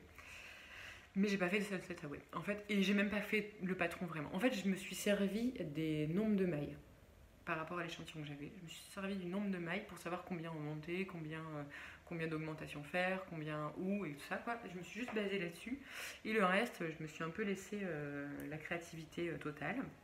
Donc j'ai commencé par un col, donc c'est un haut vers le bas, un top down. J'ai commencé par un petit col rouloté, comme pour le Zweig. en couleur contrastante du coup. Donc j'ai juste monté des mailles et puis j'ai fait quelques rangs de jersey, puis ça roule tout seul. Et puis une fois que ça s'était fait, j'ai fait quelques rangs raccourcis, tout ça, je me suis basée sur le patron pour tout ça, parce que ça je n'arrivais pas à savoir moi-même. Et puis ensuite, j'ai fait une grille. Donc vous voyez, c'est une grille qui est quand même similaire, en tout cas dans le départ, elle est similaire à celle du Sunset Highway, parce que moi j'aime bien cette partie-là. J'aime bien ces espèces de pagaille un peu, ça fait comme... Bref, ça j'aimais bien, mais par contre le reste j'aimais pas trop du yoke. J'aime pas les grandes vagues, j'aime pas qu'il y ait besoin de croiser les fils et tout ça parce que je suis pas hyper forte en jacquard, en jacquard, je suis même plutôt nulle en fait, et du coup je voulais un jacquard facile avec lequel du coup on n'a pas besoin de croiser les fils sur l'envers. Et donc je me suis retrouvée à faire cette petite grille. En fait j'ai pris la grille du Sunset Highway avec les augmentations machin, et puis je l'ai faite vide et puis j'ai rempli moi-même les trous. Et donc je me suis retrouvée avec ce petit motif. Nid d'Ave, non c'est pas Nid d'Ave, c'est quoi? Losange, voilà, donc un petit motif losange qui est... J'aime vraiment bien, franchement je l'aime bien. Je suis hyper contente du résultat à la fin, donc il y a 0 fil à rentrer. Et puis c'est donc sur la base du nombre de mailles d'un motif de Sunset Highway. Et puis une fois que j'ai eu fini ça, je me suis dit tiens je vais faire un corps, hein, puis ils sont qu'à faire. Et puis les manches. Alors c'est assez rigolo parce que je voulais alterner les écheveaux pour pas que ça fasse de pooling. Et puis sur les manches, en fait, la laine elle est faite que en sorte quand on a l'écheveau sorti, il y a toute la moitié de l'écheveau qui est gris et l'autre qui est rose. Enfin avec des nuances, mais en gros c'est ça. Donc c'est pas comment dire, c'est pas aléatoire le changement de couleur, c'est marqué. Et donc, comme c'est marqué, j'avais peur que, en alternant par exemple dans les manches qui sont sur des tout petits diamètres, j'avais peur que ça ne se coïncide pas comme il faut les deux écheveaux. Donc je me suis dit, oh, allez, je vais faire qu'avec un seul, on va voir ce que. Enfin, je vais pas alterner, puis on va voir ce que ça donne pour les manches. Devinez quoi? Ça a rendu ça. C'est super, hein? Hop, ça a fait des rayures. C'est un pull Beetlejuice. Voilà, de chaque côté. Alors celle-là, vous voyez, là c'est au début j'avais commencé à alterner puis ça faisait pas beau. Alors c'est pour ça que j'ai arrêté. J'ai fait des... Hop. Et donc ça me fait ces rayures. Je trouve ça hyper joli. Et puis pareil, là j'avais un écheveau qui était un peu plus foncé que les autres. Ça c'est ma vie. C'est toujours comme ça chez moi. Et donc ça raye un peu plus fort dans le bas du pull que sur le dessus. Mais bon, à peine franchement.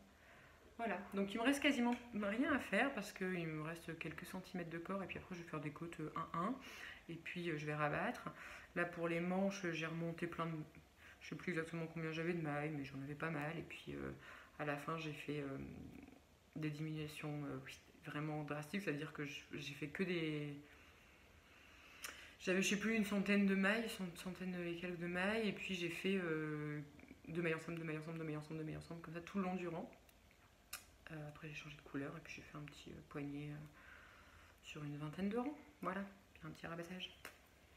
Voilà, donc ça c'est mon pull Beetlejuice. Pareil, je suis hyper ravie du résultat. J'ai hâte de le bloquer pour voir ce que ça va donner. Au niveau du jacquard, comme il n'y a pas de fil à croiser, mais voilà, vraiment beaucoup de bruit. Je sais pas à quel point vous allez les entendre dans cette vidéo. Bref, vous voyez sur l'envers, oh ça rend joli.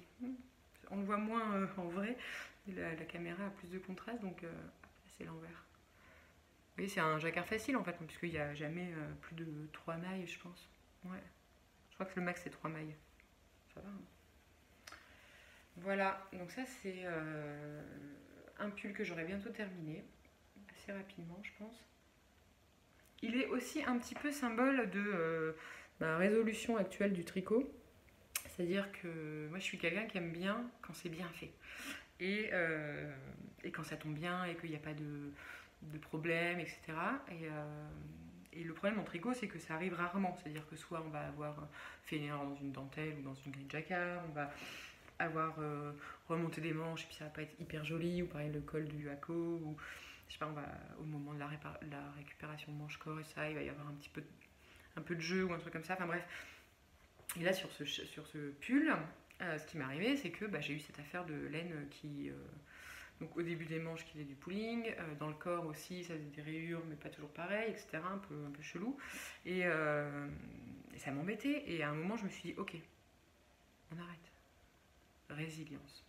Voilà, ça c'est mon nouveau leitmotiv dans le tricot. C'est pas grave. Ça poule, c'est pas grave. Il y a une erreur dans ma dentelle, c'est pas grave. Il y a une erreur dans mon jacquard, c'est pas grave. Voilà, ça c'est mon nouveau leitmotiv. Tricot, c'est pas grave.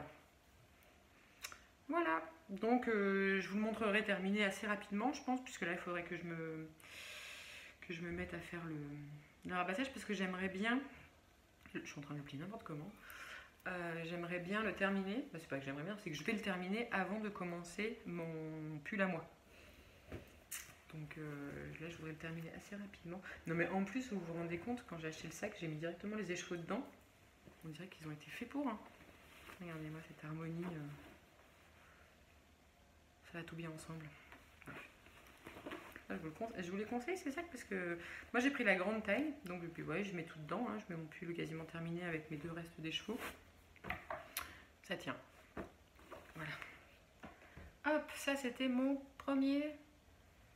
Je me réveille un petit peu pour les gens qui sont encore là. Mon premier projet en cours et donc mon deuxième projet en cours.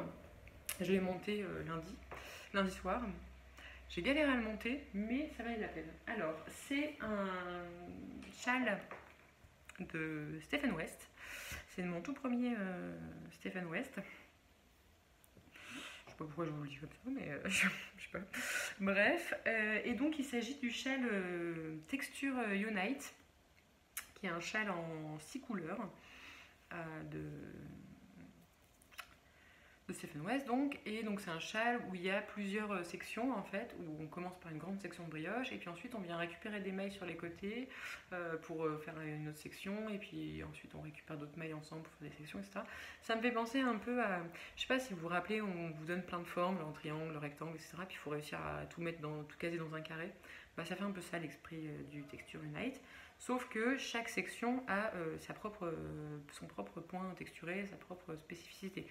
Donc le premier c'est de la brioche, puis ensuite vous avez, je sais plus, du point à mousse à rayures, des petites torsades, des mailles glissées, des choses comme ça, de la dentelle, enfin bon voilà, il y a plusieurs choses différentes. Donc là moi j'en suis au tout début à la partie brioche. Voilà, le démarrage, ici on commence avec un tout petit, 3 mailles je pense, quelque chose comme ça, donc c'est un tout petit... on monte un tout petit peu le nombre de mailles et puis ensuite on fait des augmentations de ça. Et au début, franchement, le tout début pour lancer le châle, je m'y suis repris à 5 fois, je crois. Ouais, 5-6 fois, un truc comme ça. Je sais pas pourquoi, il y avait toujours une étape que je loupais. En plus, j'avais pas fait de brioche depuis hyper longtemps. J'avais pas fait de brioche depuis le brioche Alicius d'Andrea Mori que j'ai fait genre l'été dernier, un truc comme ça. Ou l'automne dernier. Donc vous voyez, ça remontait un petit peu, j'en avais pas fait depuis longtemps. Je me rappelais plus bien les techniques et tout ça. Et donc c'est vrai qu'au début j'ai un tout petit peu galéré, mais ça s'est bien passé assez rapidement. Et donc j'ai mis dedans là pour l'instant ce bleu marine qui vient de chez Biscotte. C'est quasiment que des laines Biscotte. Hein. Donc ça c'est de la Biscotte Bissock. Donc c'est mérino nylon. Mérino nylon. Donc ça c'est la couleur nuit. C'est un bleu foncé avec un tout petit peu de nuance. Mais pas énormément, mais un petit peu quand même. Et puis de l'autre côté, j'ai mis ça c'est de la Hedgehog, pareil, c'est mérino nylon, et c'est la couleur c'est monnaie, comme le peintre, pas comme l'argent. Vous avez vu, pensez à l'argent. Donc monnaie, hop, ça c'est un bleu clair avec dedans il y a du rose, du rouge, du vert, du jaune. Il y a tout. On dirait un petit arc-en-ciel. Et donc c'est ça que ça donne tricoté, enfin en brioche en tout cas. Hop, et c'est beau hein. Oh, c'est marrant, on dirait une vieille télé un peu. Bref, hop, je vous montrer de plus près pour que vous voyez les nuances de couleurs. C'est beau, hein. C'était chouette, je l'avais acheté sur un coup de cœur comme ça. Je l'avais vu c'était chez Lille Weasel à Paris. Je l'avais vu dans un bac, j'avais rien pour mettre dedans et puis pouf. Je l'ai pris quand même. Bon, bah, je suis contente parce que maintenant, du coup, je vous en avais déjà. Je pense que je vous l'avais déjà montré parce que ça fait un moment que je lui cherche un projet et que j'ai un peu de mal à le. Parce que c'est hyper joli, mais c'est quand même un peu intense. Mais par contre, dans de la brioche, dans l'autre côté, bah c'est hyper beau du coup.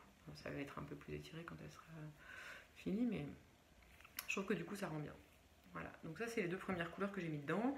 Et il en faut 4 autres. Je sais pas si je les ai toutes prises, mais non, je crois pas, parce qu'il y en a une que j'ai...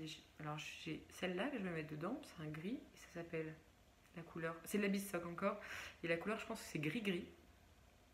Ah, bon c'est un gris. J'ai volé mes échevaux.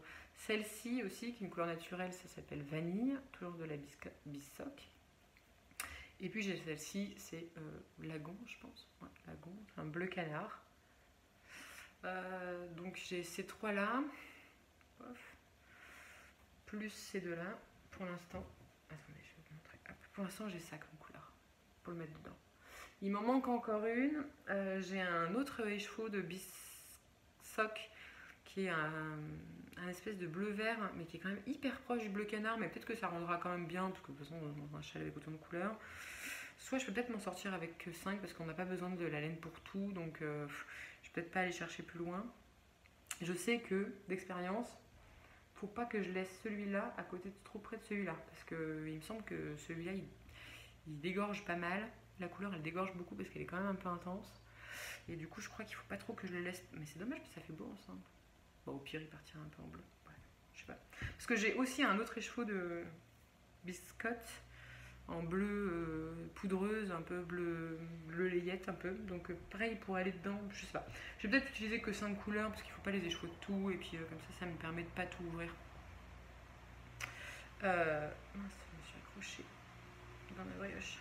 Voilà, donc là j'en suis à un point où il va falloir choisir quelle taille je fais. Parce que le châle existe en 2 tailles, en petit et en large, en moyen et en large, je pense. Et je pense qu'il y a il y a des trucs qui passent dans la rue, je sais pas si vous allez m'entendre. Je vais vous parler par langage des signes, ou je vais faire des gestes. Bref, donc il existe en 2 tailles, et là j'en suis à la période au passage de la brioche, je suis quasiment à la fin si je fais la première taille. Mais je pense que je vais faire l'autre, je vais prendre la grande. Vous connaissez, j'aime le défi. Mais ouais, je pense que je vais faire la grande en fait, tant qu'à faire. Parce que ces écheveaux là, je sais pas dans quoi je vais les mettre d'autres. Donc autant les utiliser au maximum. Voilà. Donc ça c'est j'avais prévu de ne pas monter de nouveaux projets. Et puis je sais pas, j'ai ressenti une urgence. J'ai laissé parler mon corps. J'ai laissé parler mon cœur. Et je me suis lancée dans ce truc là. Voilà. Hop. Hop. Ah, et donc j'ai pas d'autre laine à vous montrer puisque j'en ai pas là actuellement, j'en ai pas racheté depuis qu'on s'est vu. J'ai eu des petits projets qui n'ont pas marché. J'ai fait je vous avais montré la dernière fois de la laine de chez... Comment ça s'appelle, la pelote vagabonde. J'avais acheté un de leurs gris à Speckles pour faire un pull. Et puis début mai, j'ai monté un Tenia de Caitlin Hunter, le t-shirt Tenia. Je me suis fait toute la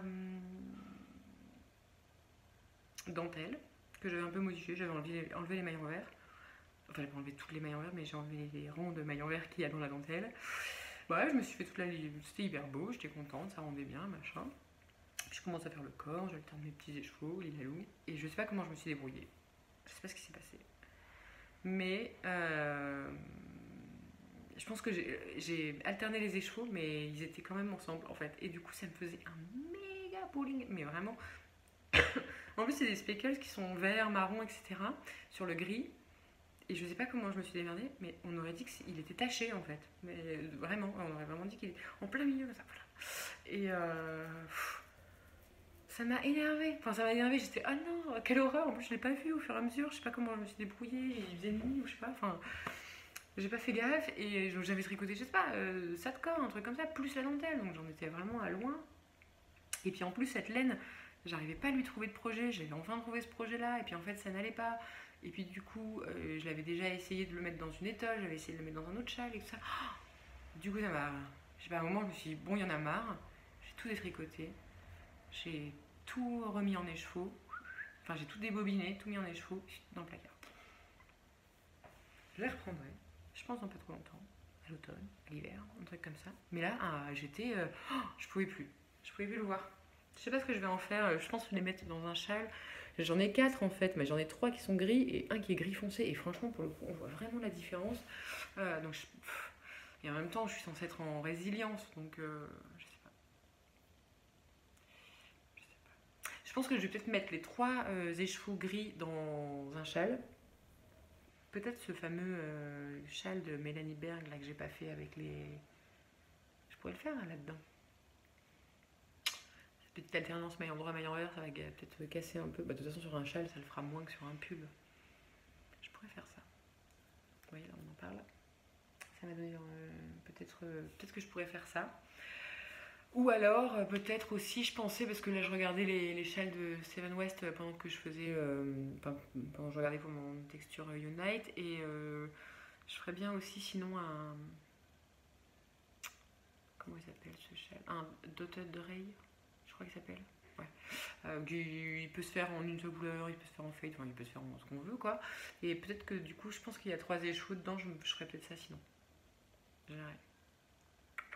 J'en sais rien. Bref, donc voilà. Je pense que j'ai fait le tour de tout ce que je voulais vous montrer. Je sais pas combien de temps ça a duré.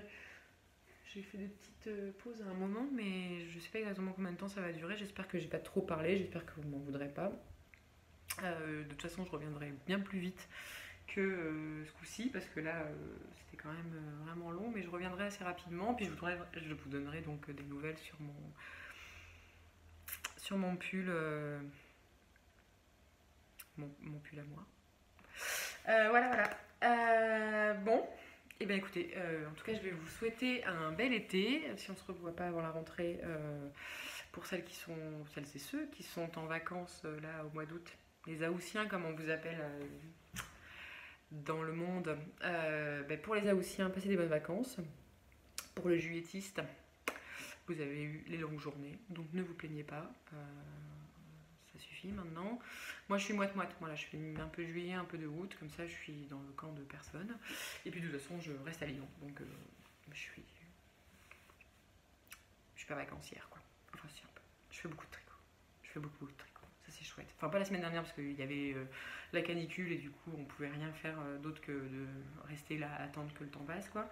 Mais par contre là depuis que la canicule s'est arrêtée, j'ai fait chauffer les aiguilles. Voilà, vous avez vu, j'ai fait un truc de pan de brioche énorme, j'ai fini un pull, enfin presque fini un pull. Là, j'avoue que bon, c'est quand même un peu les vacances ça. Et puis ça va me laisser un peu de temps du coup pour réfléchir à ce pull. Voilà, j'espère qu'on se reverra bientôt. Je vous souhaite de passer un bel été. Bon courage à ceux qui sont au travail. Bonnes vacances à ceux qui sont en vacances. Et puis on se retrouve rapidement. À bientôt.